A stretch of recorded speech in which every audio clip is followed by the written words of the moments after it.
ওই ভারুলগুলো ভাজা করব, কেটে নেব। ভারুলগুলো খুব সুন্দর, আমি একদম ছোট ছোট পিস করে কেটে নিয়েছি, এরকম কেটে নেব সব। কলার থোড়গুলো আমার সব কাটা হয়ে গেছে, এখন আমি এটা ধুয়ে সিদ্ধ করে নেব।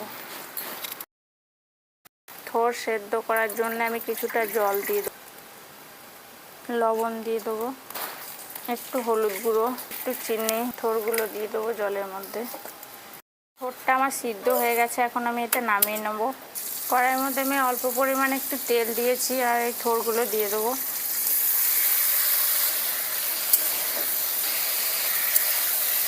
থোড়গুলো আগে একটু লাল লাল করে আগে ভেজে নেব।